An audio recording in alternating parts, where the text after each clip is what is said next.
What's up, everyone there in Internet Land? I'm Vinny, I'm Joe. and welcome back to another episode of the Retro Grab Bag Show.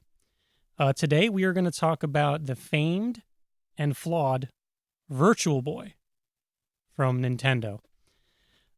This sucker came out in 1995. I believe it lasted 9 months, 8 or 9 months before it was completely discontinued by Nintendo and hopefully to be forgotten by them. I'll talk about the gameplay really quick because I was, you brought this home. We'll talk about that later, but I was primarily the one to play it. I don't have the stand anymore. There's a stand. Oh, right. So I have to get a replacement for that. But yeah, it wasn't so Virtual Boy. You know, it was like a big deal. Like virtual reality was a big deal in the mid '90s. This is not virtual reality at all. This is like a 3DS. Mm-hmm. It gives you a depth. You know, a foreground and a background, that's it. Mario Tennis is actually a really fun game on this because as you're playing, you kind of see where you're knocking the ball back. It's I don't know if they basically eventually made this the 3DS in some way, but it's a 3D effect. Big thing too is it's only in red and black colors. Game Boy did very well with like a greenish grayish color scheme for every damn game, and we love that, but there was something about this that just didn't stick with the players, and I'm sure the game developers had a horrible time with this game. Yeah. But I do want to note in the owner's manual, I forget the amount of time it says, but it literally says don't play this for more than like let's say half an hour or an hour because you can get sick. Which is I think true for virtual games today. Mm-hmm. Don't they kind of warn you against that? Yeah, I don't think it's that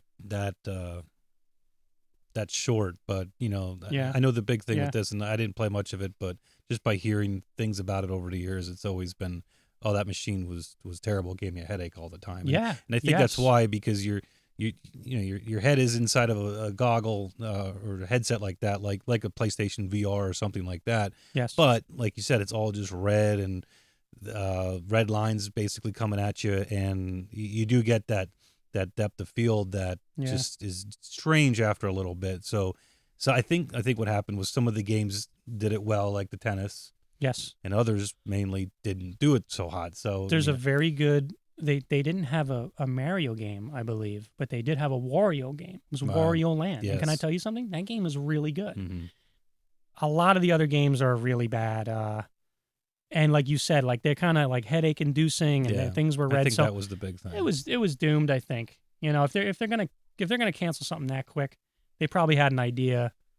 But when it got discontinued, what happened in the world of retail with this? Oh well, that's how we came about it. I remember going to Walmart, and this was probably in '96. So this would have been right at the end of the lifetime. Yes. So, or probably after, because I remember getting it dirt cheap, and I wasn't on the lookout for it. That was still big Super Nintendo, all that kind of stuff I would buy. But Virtual Boy, I just saw it, and I think I got everything, the set and a bunch of games, for maybe $40. I don't remember specifically, but I bought it mainly for you, and you were what, 13 at the time in '96. So I'm like, oh, and I ate this up. I was like, oh, it's the new Nintendo thing, yada yada, and I played the crap out of it. Yeah, you know. So I brought it home. Thank you. Yeah, just because it was cheap, basically. It wasn't for Christmas or anything, but and I'm glad we did, because even though it's not perfect, I mean, you clearly kept it in decent shape over the years. I'm sorry I lost the stand, but it still works. It still works. It's good to have. A lot of these, there's actually like kind of like a soft visor part. A lot of these fall off or get lost, because this would just tear right off. How many hours do you think you have on that? A lot. I played it a lot. I remember playing it in the downstairs bedroom like quite a bit, like hooked up on the desk. Here's Wario Land. It's actually a really good game. It's interesting when Nintendo said we're done with this, that like the Walmarts and Kmart's said, get this shit out of my store. Yeah, and that's where I and scooped you it up. really scooped up. And for some reason, I also remember the number 40. Yeah, you paid $40 for all this. something along that line. Now, did you buy further games for it after the fact? I may have, or, yeah. Okay, because I don't remember. I mean, you have pretty many games. I mean, Here's the thing. I think there was a I board- got yeah. Red Alarm on my own because this looked like Star Fox, Okay. but it's just wireframes. I don't know if you remember that. I can't record any of this game footage because look at this damn thing. There's no output. But maybe I'll throw up some pictures of what Red Alarm and some of these look like. It looked really cool, and it does. When you do play it, you can go into the cockpit, but you're just seeing wired frames. It almost looks like it's like a pre-vis game. It's a pre-visual. Okay. Like it's not finished, which is whatever. Now there are some rare games for this. Okay. Waterworld. Remember the movie Waterworld? Mhm. As an extremely rare game, very expensive right now. I don't have that.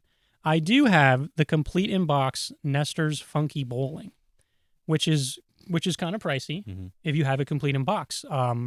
It was the second to last Virtual Boy game produced, and it has Nestor, the comic book character from the in the comic strip in Nintendo Power. Mhm. So I think that kind of lent to its rareness, and also he has like a sister in there too that was never in the Nintendo Power or something like that. But yeah, so there is some rarity to this. It's cool. It's cool that we hung on to it. Yeah.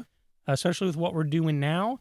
I'm not jumping to replay this, unfortunately. No. If we could ever figure out a way to capture some game footage if besides putting a camera right I'm there. sure there's something that can interface with that and output Well, something. But with the way everything is today, they might even develop a little system right.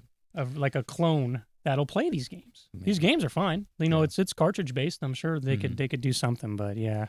Yeah, it's neat. I mean, if you're a Nintendo fan, you definitely know about it. But I don't know. That's a good point. It's part of their history. Right. So Yep. you got to know about it and you know about the failure. But honestly, I don't think you'll ever meet anyone that'd be like, oh yeah, I put 30 hours into that game for Virtual Boy. It just doesn't happen. They're not going to have a But- Virtual Boy convention like an only. Right. You know what But I if mean? you're a collector or a retro fan, You you got probably- to know about it and you got to love it. It's like me grabbing the Power Glove a couple months Right, ago. It's exactly. like That was junk, and this is ultimately junk, but total junk. but it's cool, and I definitely, It is if cool. I would see something like this at a yard sale or even $40, I think I probably would buy another one Yeah. just to say, hey, look at me, I have another one. Yeah, well, these But- aren't $40 online anymore, too, and that's the crazy part. So you made out with that Yeah. that deal. Thank God. Oh, so they are valuable. Oh, Huh. absolutely. Yeah. I know this one is, but yeah, that's cool. Yeah, they're yeah, exactly. I mean, they're pretty cool, but like again, we're not jumping to replay it. Definitely something for the shelf. Something we had to cover. Yeah. Yeah, I'm glad we hung on to it. Mhm. All right, I think that'll do it for the Virtual Boy for now. Maybe I'll get another stand and we'll try to film something on it. I don't know. We'll figure something out. But yeah, you guys have a great weekend and treat each other well.